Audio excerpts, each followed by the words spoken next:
Am I still on air?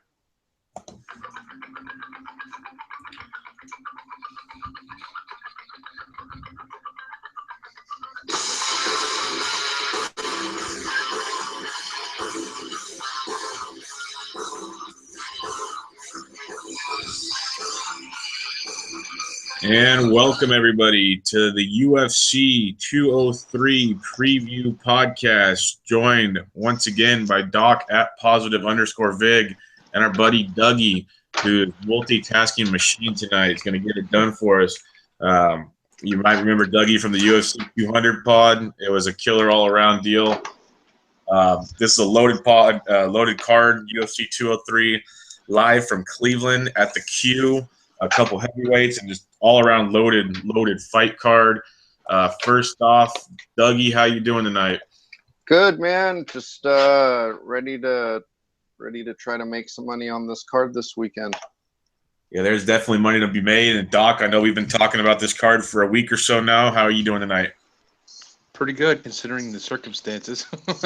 Yeah, no, it was man, I just want to, I'm going to vent for 2 seconds. I hate Google. They totally fucked us on this, but we got it to work, and it is what it is. But before we break down the card, which is the more I looked at it and even typed out the outline, which basically was just me just typing out the fight card, there's actually a lot of really good fights on this. But real quick, we haven't talked about it since it happened. I want to get both of you guys' opinions on the Conor-Nate 2, because that was an all-out, drag-out brawl. You can say what you want about cardio and whatever, but, man, that was a great fight. One of the more entertaining fights I've seen in a long time. We'll start with you, Dougie. What's your take on that? Do you think Nate won? Do you think Conor won? What's your take on the fight? Nate won the fight. Conor won if you use unified scoring. I mean, to me, I saw Conor win 3 rounds fairly clearly, I guess. I don't remember even what they were at this point anymore, but you know, I think if that fight goes another round, Nate beats his ass into the ground, or if that's just like a continuous fight, Nate wins. But if we're doing 5-minute rounds of scoring 10-9 rounds, Conor probably wins a 3-2. It's a good fight, you know. I have no complaints, and I'm as big of a Diaz mark as you're gonna get. So yeah, that's why I kind of wanted your opinion, because I was all in. I know Doc was too. We were all in on Diaz, and I was just the first round. I'm like, oh fuck, he's gonna get worked here, and then it just turned into an all-out scrap, which obviously favors Diaz. But it was awesome. Doc, what do you got on that one? Oh man, it was a great fight. I thought Nate won as well. But hey, you got to give it to Conor. He really, his game plan with the leg kicks, he knocked Nate down twice. I think it was a pretty close fight. I thought it should have been either a Nate by. I had Nate winning the fight, but it could have been I could have seen a draw, but. I don't know. I don't know. Conor just needs to go back down to featherweight and take care of business there before he starts talking about going after the lightweight belt or anything. And do you think he can make it? I don't know, Dougie. I don't know, man. I'll tell you what. If he goes to lightweight, I think not immediate title shot. No. Okay. But I'm just saying, if he gets, but you know, like the UFC loves Conor. They love him. It's like I got one for us. Go ahead. Let him fight Barboza. Please. That would be awesome. That would be the shit whipping I've been waiting for. Please. I mean, love that fight. Love it.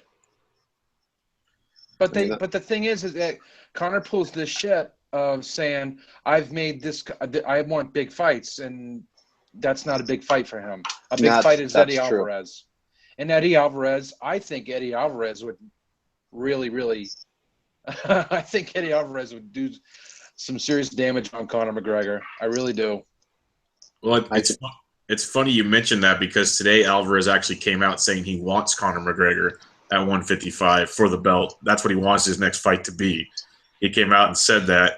and it brings a controversy because everyone's saying he needs to defend the 145, which I'm fine because as much as you want to love or hate Conor, he puts asses in seats. He sells pay-per-views. He's the ultimate UFC guy. So they just want him on big fights. So just let 145 have their own belt back. Let Conor go make fights.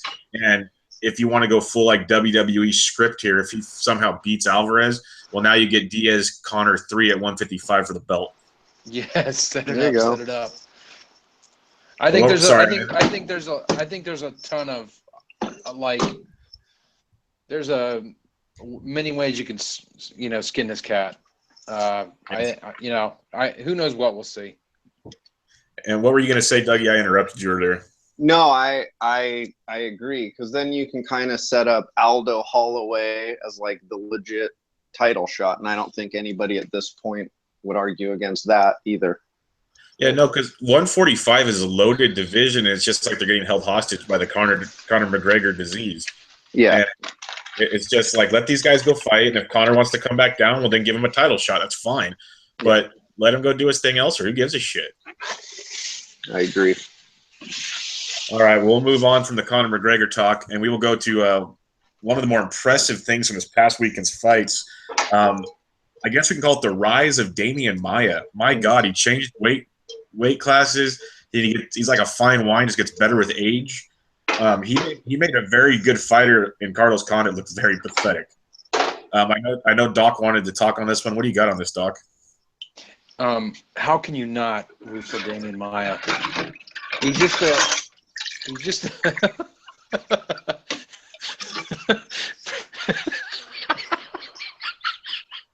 how can you not? Seriously, how can you not root for Damian Maia? I mean, the guy is just he's so easy to root for. He puts all his heart into the sport. Feels like I'm drinking a beer right now, but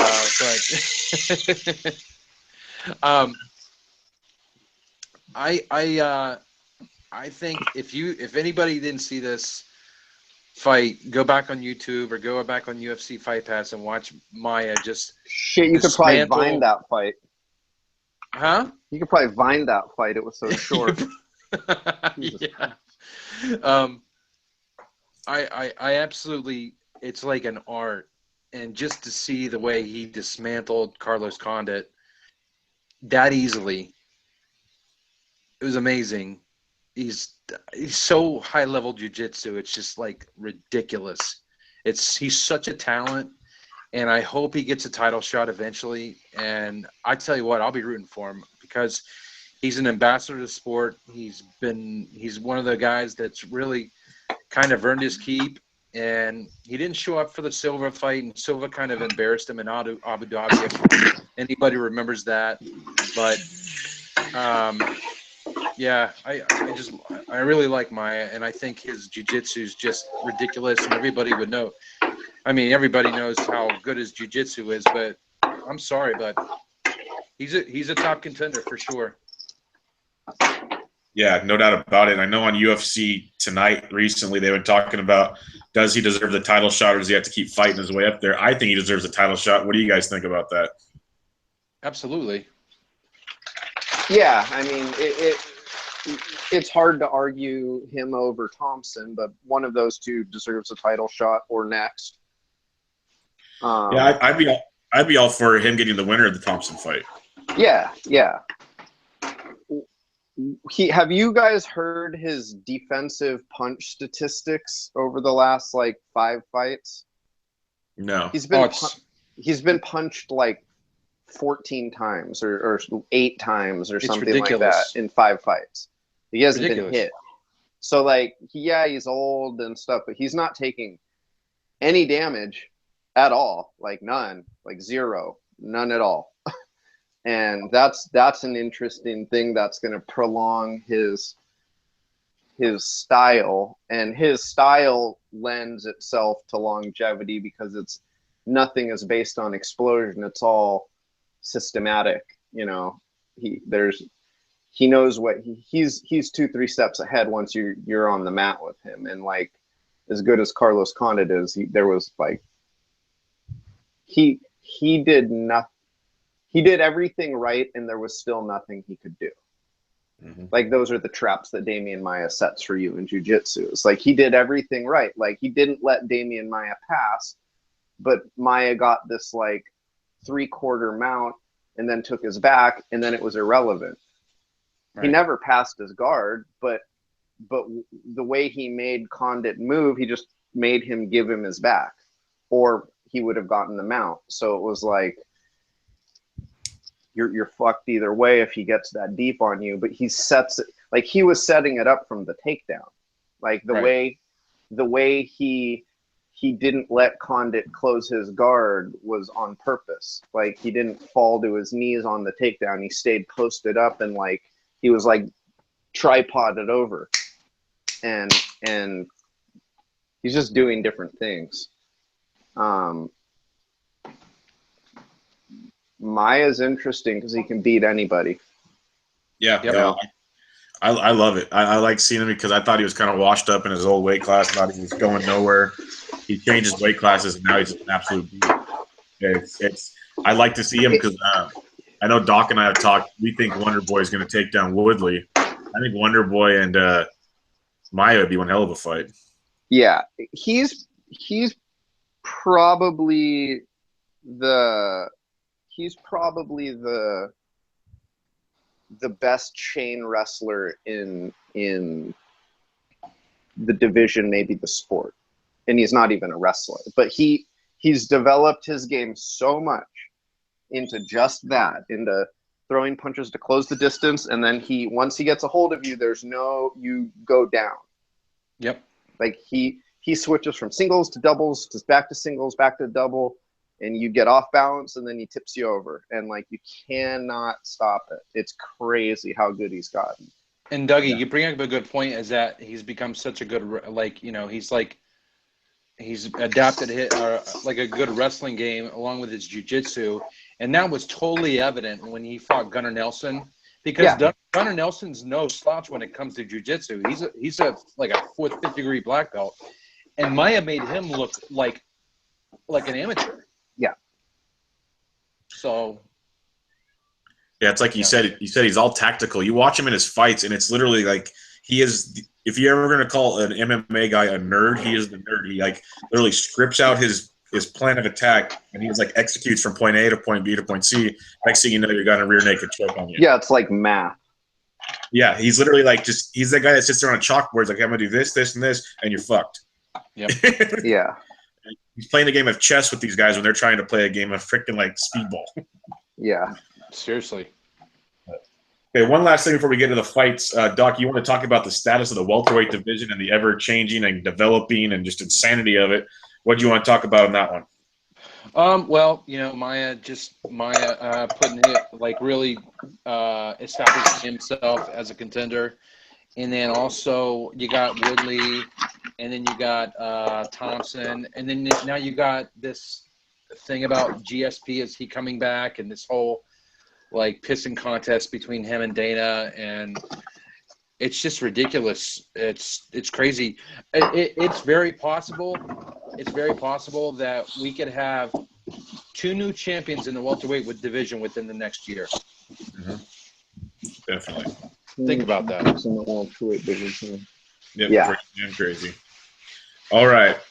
Let's get into the UFC 203 pay-per-view this Saturday in Cleveland at the Q. Cleveland is getting spoiled and they couldn't get a champion to save their life, and now they have a UFC heavyweight champ. They have an NBA champ. Indians are playing good. The Browns will always suck, so they got that going for them. But you know, they're getting a pay-per-view in the Q. It's crazy. The Fight Pass prelims start at 3:30 Pacific, 6:30 Eastern on Fight Pass, of course. 4 fights in the Fight Pass card. Are there any of those fights you guys wanted to touch on? No, not really. None really interested me. No, I think the Medeiros Spencer fight should be pretty entertaining. Yeah. Oh yeah, that's a good fight. I didn't even good fight. I think it's kind of funny that CB Dollaway is now on the Fight Pass prelims. Right. How the mighty have fallen. Yeah. Yeah. CB Dollaway looks like he's constantly smelling a fart. Yeah, he's got that like oh shit look in his Yeah, face. it's like he's sniffing a fart all at all times. Can't blame you on that call. I think Barroso handles Dalloway, by the way. Yeah, Dalloway's kind of getting towards the end of the chain, I think. Yeah. Okay, well, let's get into it. We have the FS1 prelim start 8 Eastern, 5 Pacific, obviously on FS1. First fight on the prelims is the number 5 ranked Uncle Creepy McCall against Raid, that has Mexican Devil Borg. We'll kick it off with Dawk. What are you seeing in this fight? I like this. Should be a pretty entertaining fight. I believe Creepy was supposed to fight. His fight got canceled. Yeah, Scoggins didn't make weight, so Creepy had to wait. Jeez, I just rhymed there. Stupid. And so I believe Borg's fight got canceled as well. And so they've been both kind of like, I think they both had fights canceled at the last minute. McCall, I think if he wants to win, if he wants to get back into the mix, the title mix, he's got to win this fight. I think it's a must win for him, and I think he takes care of business. What are you thinking, Dougie? McCall should win this fight. McCall's a far better fighter. He's like a true like 5-tool fighter. He can fight anywhere. He's one of those guys. Kind of unfortunate that injuries and him being a dumb fuck have kind of curbed his progress, because he's skill wise, he beat their first fight. It was a bad call judging wise. I'm a huge Uncle Creepy mark. I'm actually wearing an Uncle Creepy shirt right now. So like, nice. He should beat this guy's ass, because this guy's only good if he can get on top on the ground. He's kind of lost everywhere else. Now he's super dynamic there and can like do like teleportation transitions and stuff like that, where he just like is on your back all of a sudden, and like fucking he just got into mount. Like, how the fuck did he do that? And he's choking you out. But he's not going to be able to do that to Ian McCall. Like, there's just no way.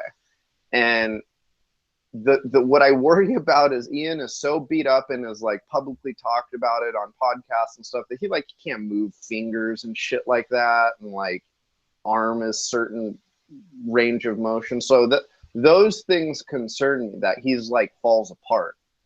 But he should beat this guy's ass. Like, this guy, I don't think this guy's developing the type of game that can deal with McCall. But like, it's one of those things where when like McCall is like, this is like maybe my last fight type of thing. And I hate hearing that kind of shit out of guys when I want to put money on him. So I probably pass, but like McCall should beat his ass. And McCall's only a minus 125 to the 105. It's not a big line. That's why though. Like, McCall should be a line of like 250 on this guy. But because he's talking shit like I'm limited range of motion, and I don't know how much more I can do this. Like, I don't know how much more my body can take. All of a sudden, it fucking fucks it all up. Oh, shit. Well, we got some Uncle Creepy fans here. We got that much going for us. The next card on the fight, Nick the Carney Lentz fighting at the 155-pound division against Michael McBride. I believe he's making his UFC debut, 8-1. All of his wins have come via the submission. My local doesn't even have a line on this fight, so this must be a very last-minute card. We'll start with you on this one, Dougie. What are you thinking of the Carney versus McBride? I don't know anything about McBride, but if he's a jiu-jitsu guy and he's not like super world-class level, either leg lock guy, and I would probably know his name if he was, he's fucked. Like, what do you can't play bottom. He's not out wrestling Lentz, and you're not getting subbing Lentz unless you're like Damian Maya level jiu-jitsu guy, or else he's just going to smash you. So I don't see where this guy wins, and I don't know anything about him. But like, if you look him up and that's what he is, then maybe you take your shot on that. But like, what's a dude that wins all his fights by sub going to do against Nick Lentz? Yeah. Like you got to be like Charles Oliveira, like, or else Nick Lentz just crushes you. What are you thinking, Doc? Agree. Yeah, Lentz is a minus 400. Yeah. McBride's plus 310. The line's telling you there. I mean, yeah, UFC debut, but he really was in and out of the smaller circuits. He fought once in Bellator. All submissions. He has one loss against Emmanuel Sanchez, whoever the fuck that is. Duggy, do you know who that is? God, I feel like I do. Was that in Bellator? No, that was in RFA. What's this guy's name again? Michael McBride. Michael McBride. Fuck. Emmanuel Sanchez sounds like I can't place it. Well, let me just run down all of the ways he's submitted these dudes. Triangle choke, rear naked choke, arm triangle, Brado choke, Kimura, rear naked choke, triangle choke. Yeah, I just don't. I mean, triangle to triangle. He's right. playing off the bottom. Right. Yeah, Lentz is too seasoned. He's not triangling Nick Lentz. No. And I don't think he's getting on top of Nick Lentz. Yeah, it's a very unbettable fight for me. That's what it sounded like. There's a lot of question marks, it sounds like. Yeah, and for me, that's like not a terrible parlay piece at 4 to, you know. I mean, yeah. Like if Gustafson was negative 760 or whatever versus what's his name, and I can get Lentz at negative 400 against a dude that's going to play bottom game against him, like, I'll take that. He's not gonna. Yeah, he's not subbing Lentz at all.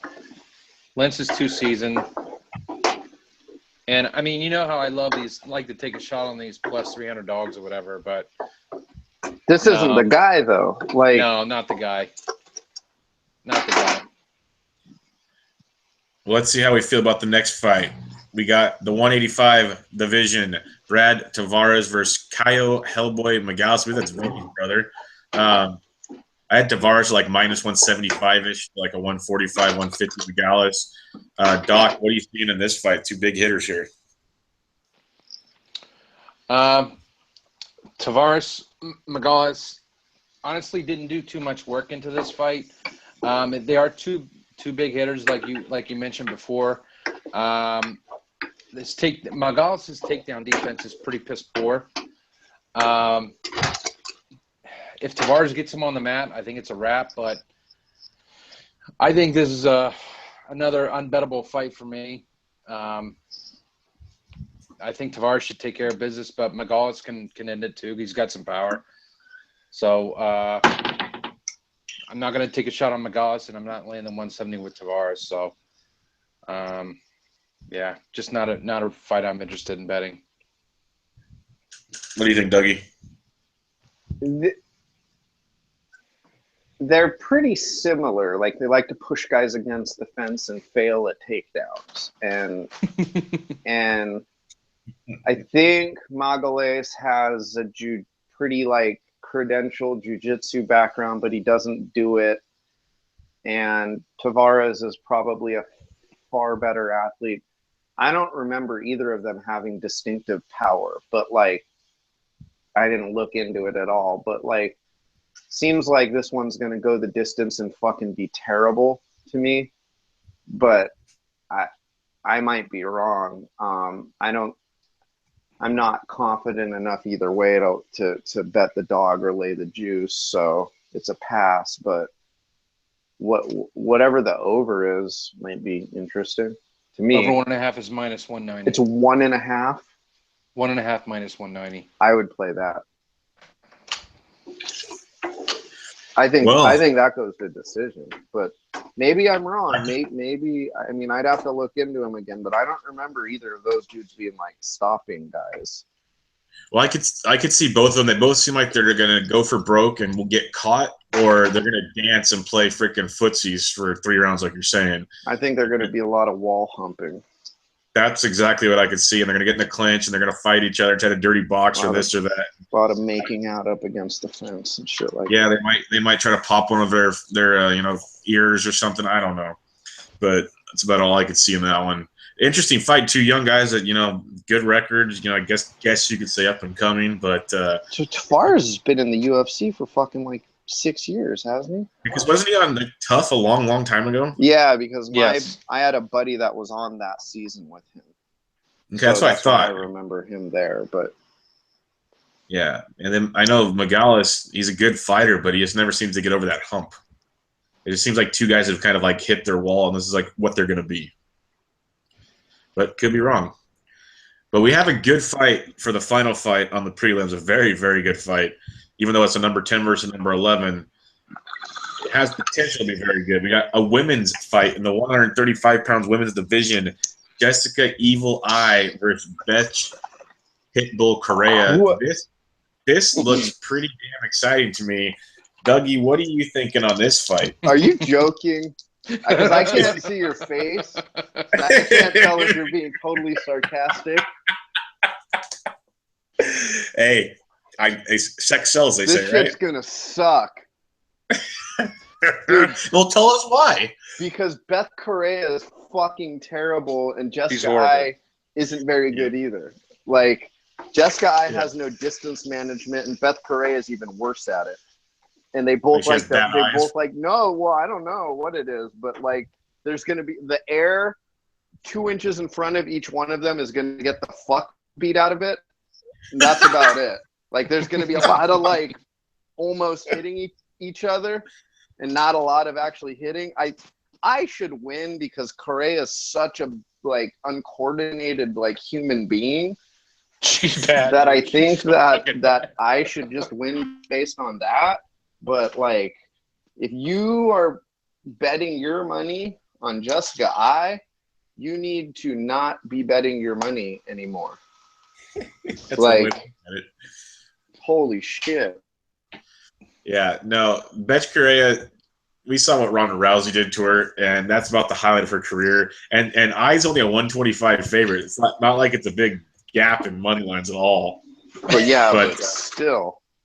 If I had to take anybody, I'd take Eye. Take the over. Yeah, what do you got, Doc? Yeah, I think I would. Did you mean to say Eye? No. Yeah. If I had $100 to burn, I'd put it on Eye. But she's lost 3 straight. The fighters, the women that she's faced are more well-rounded. She fought Misha Tate, lost the unanimous decision. Pena lost the decision. Then Sarah McMahon, which is, how the fuck do you lose a Sarah McMahon decision, unanimous? But I think Correa is actually a pretty good matchup for her because Correa is just a striker. That's it. Like Dougie said, she likes to fight the air a lot. And plus, this is Jessica Eye. She's in her hometown. Oh, that's true. She's going to get up for this. Yeah, she's going to be up for this fight. She's lost 3 straight. She's looking at a loss to Betch Correa.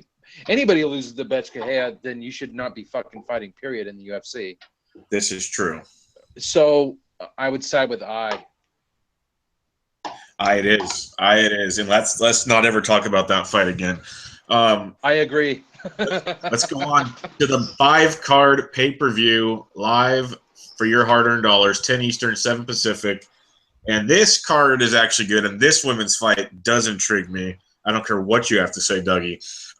We have number 6, Jessica Bate Estaca Andrade versus Joanne JoJo Calderwood, the 6th and 7th in the 115 division. I think this has potential to be a very, very good fight. I got Andrade at a -135 favorite. Doc, what are you looking at in this fight? I think Andrade is going to destroy her. Yep. I think Andrade is going to destroy her. I think Calderwood is she might be 11-1, but she really hasn't been that impressive. She had one fight. she moved down to like a lower weight class. They opened up 125 for her. 125 for her. To fight Letourneau, and that's the Right. fight that Letourneau kept grabbing her tits. Correct. So, but Calderwood, I just think Andrade's just better, well-rounded fighter, stronger, faster, better cardio. I gotta side with Andrade. I'm not gonna bet it, but yeah, Andrade for me. Dougie? Yeah, I mean, I don't. Skills wise, it's still garbage compared to most men's fights. But like, this is interesting because Andrade could fucking put her lights out. Yep. And that makes it interesting. Like, she started at 135 and was like way little, but was still like physically strong enough to like be competitive there. So, like, she's perfect if they have 125. Like, she's going to be a monster if they ever open the 125 class. But she can get to 115 now, and she stoned some chick in her last fight. Like, sleep. Like, fuck this chick up. And that's the one thing, like, people like Calderwood because she's got the fucking accent, and she's kind of cute and whatever, and she's a kickboxer. But, like, she's kind of fragile. And I don't know how good Fragile is with Jessica Andrade. She'll snap her like a twig. She'll fucking knock her head off. Yeah, like I really see a big hook and her just bodying fucking her. Like, look at these two fighters. You just look at these two fighters, and I know you can't judge a book by its cover, especially in the UFC. But you look at these two fighters and just look at Andrade, and she just looks like fucking, you know what I mean? Yeah. Oh, yeah. No, I mean, shit. I don't really see a path to victory for Calderwood here. I think Andrade has to really slip up and give her a huge opening to make it happen. But what's she gonna do? Like knock her out? Nope. I mean, she's got to like out jab her for 15 minutes because I don't think she can. I don't think she's a better grappler than Andrade. I don't think she is, and I think it's going to be fucking a shitstorm of trying to get her into the ground because when you're like closing the distance for the takedown or whatever, that's like you're coming into her range now. You know what I mean? She's going to try to chew you up right there. So like. What is she going to do? She's going to get knocked. She's got to not get hit for 15 minutes and outpoint this chick on her feet with like range, like staying at range. Like, there's one woman in the entire UFC that can do that, and her name's fucking Jędrzejczyk or whatever the fuck. Like, nobody else can do that. Holly Holm can't do that. Holly Holm can't stop people from closing the distance. Like, I don't see what Calderwood can do here. This seems like a really bad fight for her.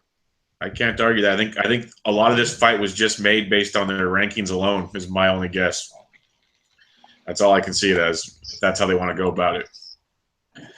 But so we got Andrade big on that one. That might be one play that sounds pretty unanimous for the group. What's the line?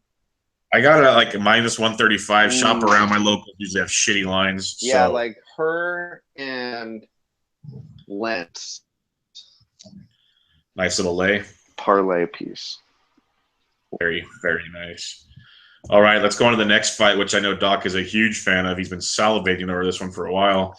We got the number 2 ranked at the 135 division, Uriah, the California kid, Faber, who I've claimed is now a gatekeeper for life, against number 12, Jimmy El Terra Rivera. Rivera is my favorite. I have him at -120. He's 19-1, up and coming into the division. I'm going to let Dawk take over on this one because he is all in on this fight. Let me just say this, Duggy. Mm-hmm. Before the line was released for this fight, what would you have made this fight?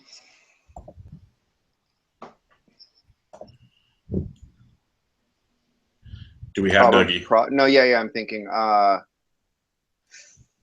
Faber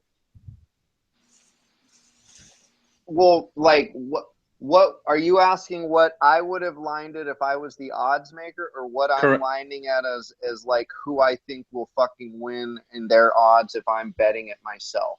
Odds maker and you. If I'm betting it, if I'm opening it as the odds maker, because I don't know what he opened it at, but I'm opening Faber like negative 160, Okay. and I would line it the flip. I think Rivera's gonna beat his ass. Nice. I was actually 2 weeks ago, and I always do this.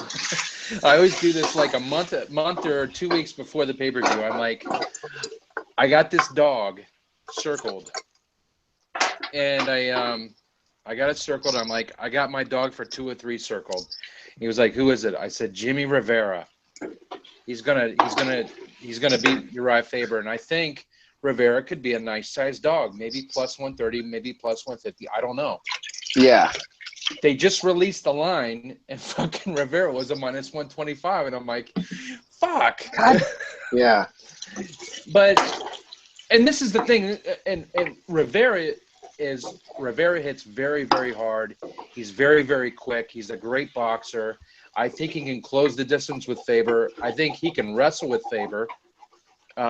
He likes to grind up against the cage. He's not going to get out athleted. No, he's not. He's not. And I think the fact that this is a 3-round fight, Rivera really, really, really, really needs this fight to get into the mix.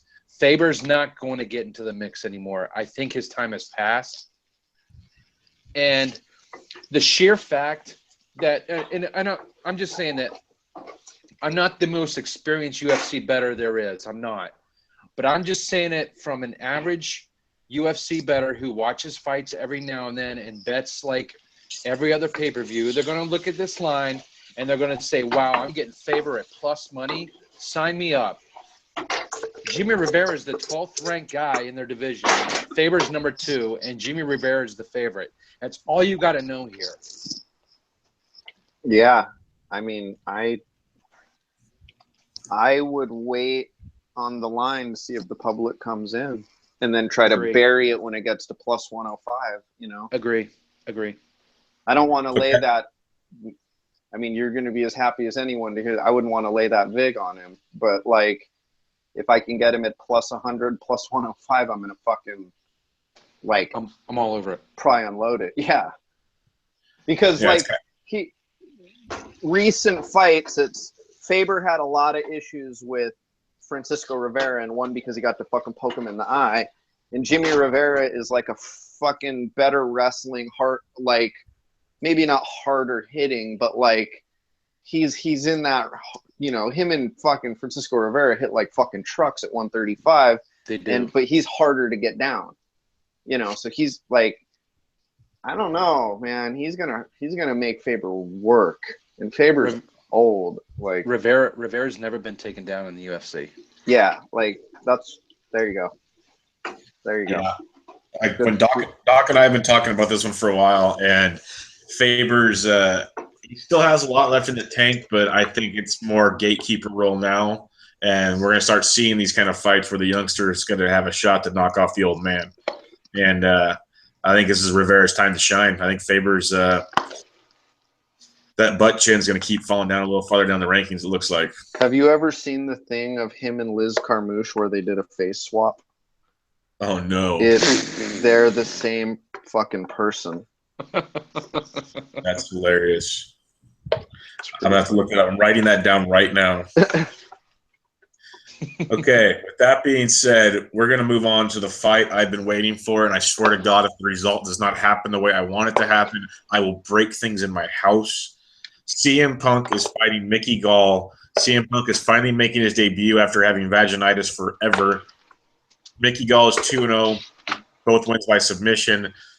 I am praying to God Mickey Gall murders CM Punk, but if you ever think there's a fix, this would be the fight. What do you think, Duggy? Oh, I mean, Gall? I don't.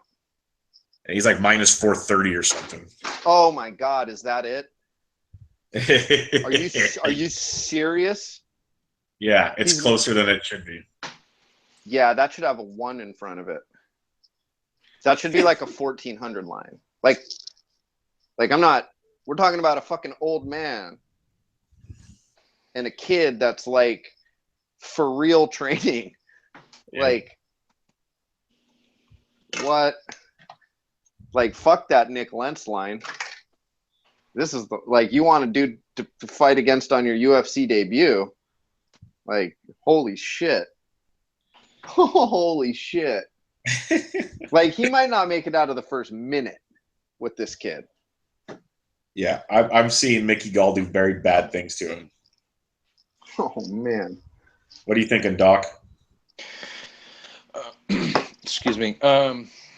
If I had to bet this fight, you have to bet this fight. If I have to bet this fight, you have. I'm. I mean, I know you don't like to lay the juice, but come on, this is a fucking pro wrestler. Gall wins in round 1 is -120. That's all I'm gonna say. There you go. There you go. That's a good number, actually. Or what's him by submission? Another good number. Ooh, by submission. Well, it didn't say in round 1. Gall wins by submission is +110. Oh, there's the one. There you go. He's like a brown belt. Yeah. He's like a brown belt, and we're watching a dude not put hooks in. Yeah, and like, the over-under for this fight is half a round? No, over 1.5 is +165. So they're telling you right now this ain't gonna last long. Yeah. And if CM Punk finishes it that fast, I am literally gonna break things. My house. CM Punk, he's gonna get finished that fast. I'm hoping so. I agree, but I just have some weird feeling that something stupid's about to happen. I pray to God I'm wrong. But it's like WWE meets the UFC, and I'm scared of it. Absolutely terrified. But I'm glad we all agree on that one, because I was going to have to fucking start telling you you're never allowed back on the podcast. No. Come on. Okay, well, let's get to the 465. That's like a fucking, like, empty your bank account fucking line. Like, a negative 465 is not, like, do either of you guys look or bet boxing? Like, follow boxing odds at all? I follow it every now and then. I'm not the biggest boxing follower. Because, like, betting on boxing has obviously been around for fucking ages. Right. You know, you get a heavy favorite in boxing, like, Gennady Golovkin is fighting this weekend also against Kell Brook. Do you guys know who that guy is? I mean, I'm sure you know. You know who Golovkin is. Kell Brook's is like -750. Yeah, and that's still like not crazy. Like you'll see a dude get a 10,000 line, right, in boxing, right. And MMA just hasn't caught up to that yet.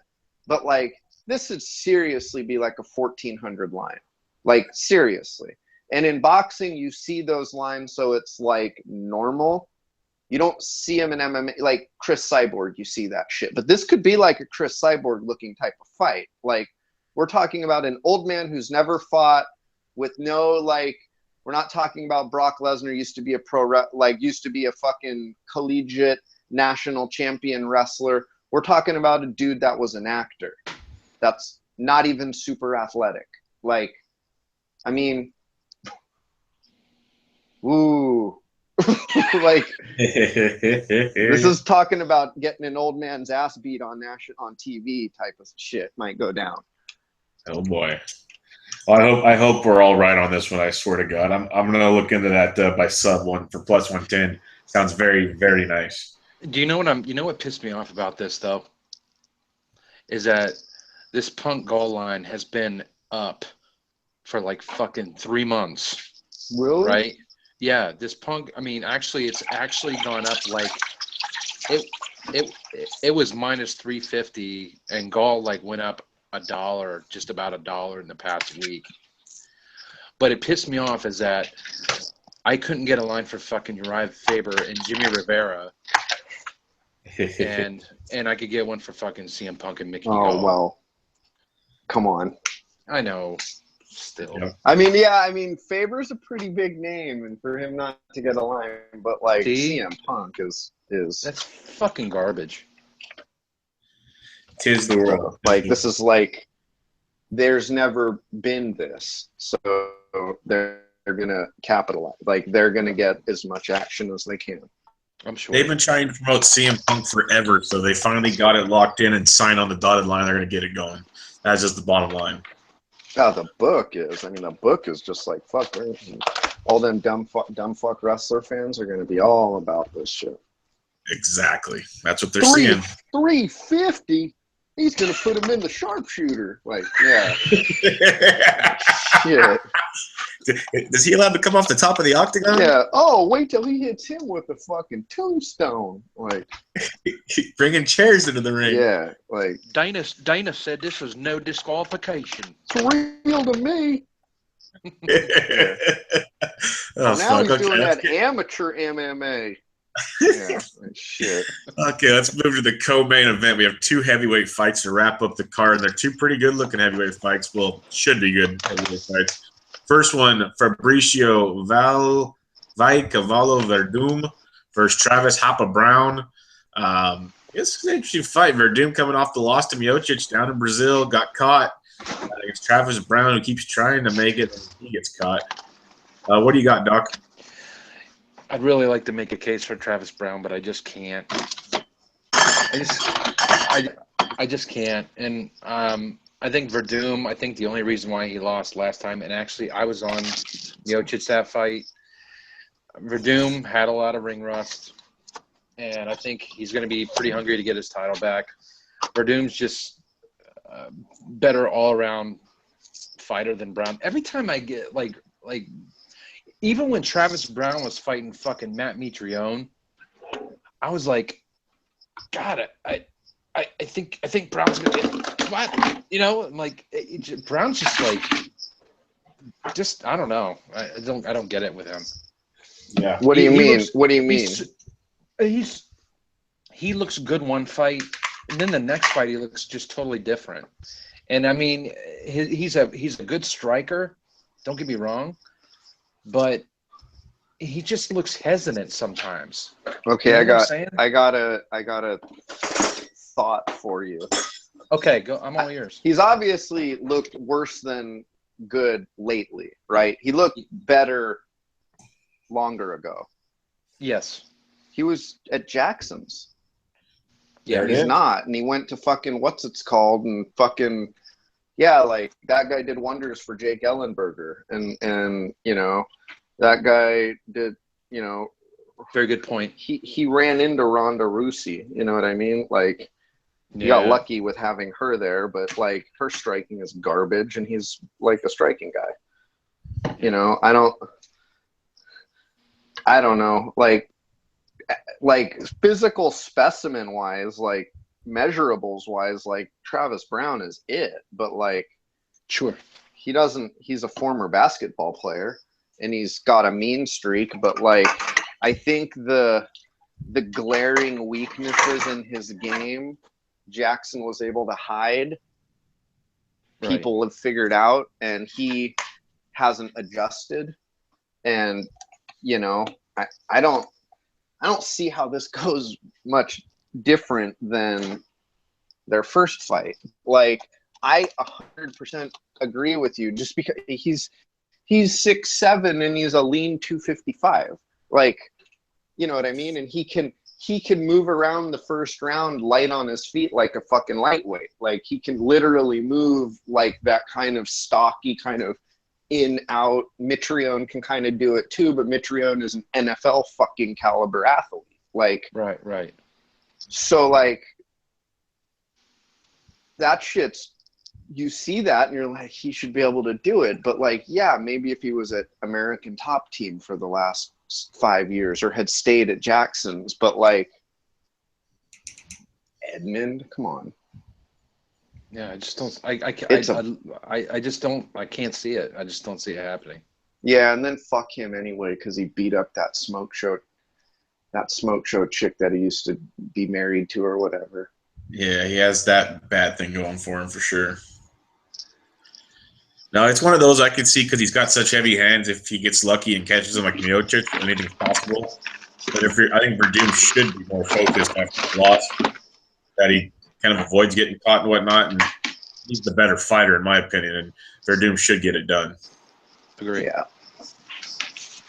Well, that'll take us to the main event of the evening. The hometown boy, the heavyweight champion of the world, Stipe Miocic, taking on the ever-evolving, ever-changing Mr. I Train at Jackson's, like we just talked about, Alistair, the Reem Overeem. I think this is a great title fight.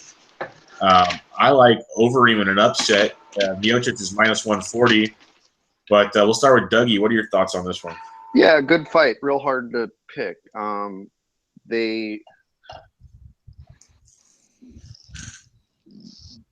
do I explain? Like, you think of Overeem and you think of a kickboxer, but he's not really good at range. He's actually good in the clinch. And then you think of Miocic and you think of kind of like a boxer wrestler. He's better at distance. So like there's going to be a weird kind of play on that. And whoever wins that probably wins the fight. But like if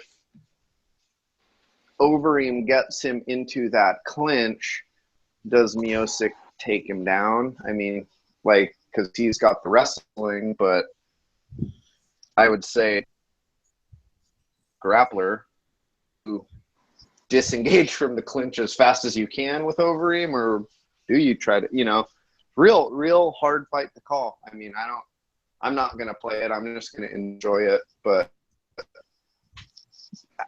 What do you think, Doc? Good fight. At first, I liked Miocic, and I don't know if I'm going to bet it yet, but I have to. If I'm going to, it's going to be with Overeem. Yep. And I went back on Fight Pass, and I just rewatched all the last 4 Stipe Miocic fights, right? And the one was just surprising was Junior Dos Santos. Dos Santos whipped his ass for the most part. He did. So then Miocic fights Mark Hunt and knocks him out in round 5.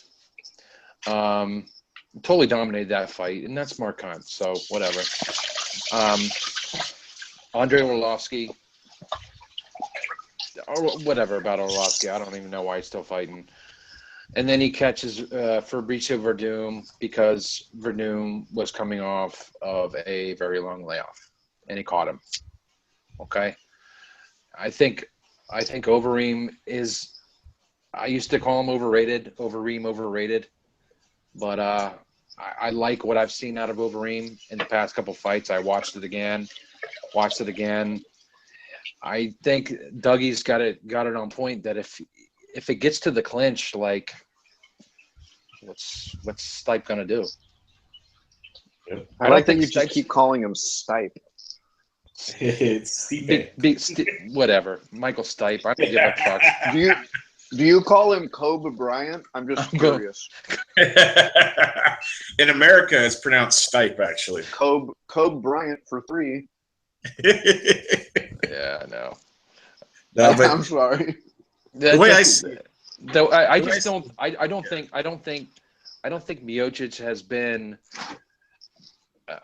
Besides Dos Santos, I don't think he's been with this elite level of a striker yet, in a while.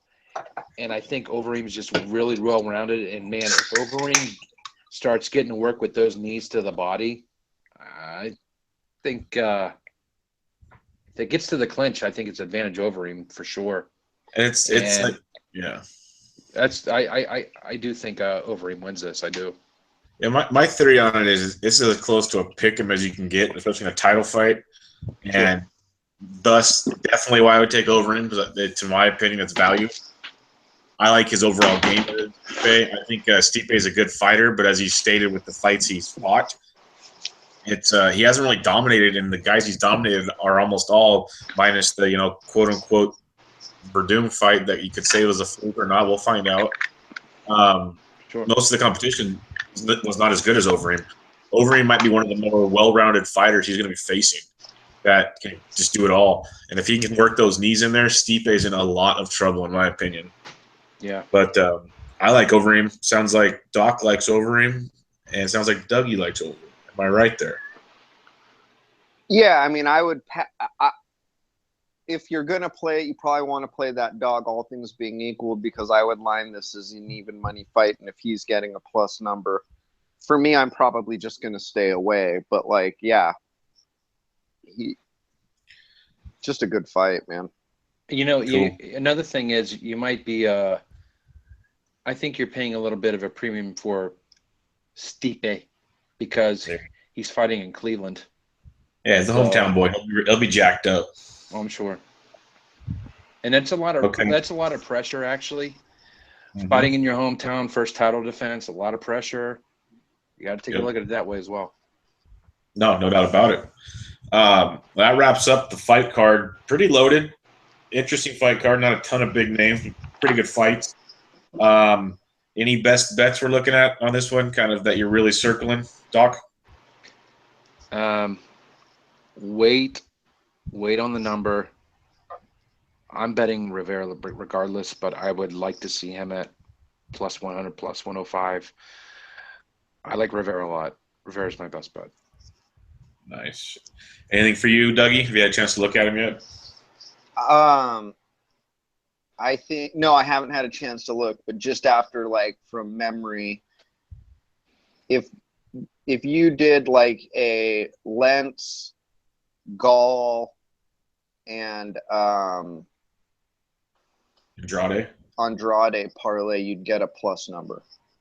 Yeah, no, I like that a lot, actually. You'd probably get a 160 number. I like that a lot. Something like that. Other than that, there were a couple overs were okay. Creepy's not terrible. Yeah, I think Gall by submission at plus money is a decent. Yeah, that's not a bad bet. Okay, well, that wraps up the fight card. One last little note I was going to mention is we mentioned it on the last podcast. The UFC is locked and loaded. After this Saturday's events, we have 5 more weeks in a row of Saturday night fights. 3 straight fight cards on FS1. And on Saturday, October 8th, the pay-per-view UFC 204, Bisping Henderson in Manchester United. And I'm praying to God Hendo's got one more from the top rope left in him. Another fight pass card in the Philippines. The UFC is busy as ever. We can talk about it briefly, or we can save it for another pod. Any of those upcoming fights you guys are really looking forward to? Yeah, I'm looking forward to Lineker and Dodson. I can't fucking wait for that fight. Should be a good one. Yeah, I'm going to Portland for that. Fuck it. Lucky motherfucker. And then I'm going to Hidalgo for that one. The one next weekend. God damn it! Is that next weekend? Next weekend, Poirier versus Johnson. Yeah, I think I'm going. Do you guys know Super Sarcher or whatever the fuck on Twitter? Jeremy Lovelace.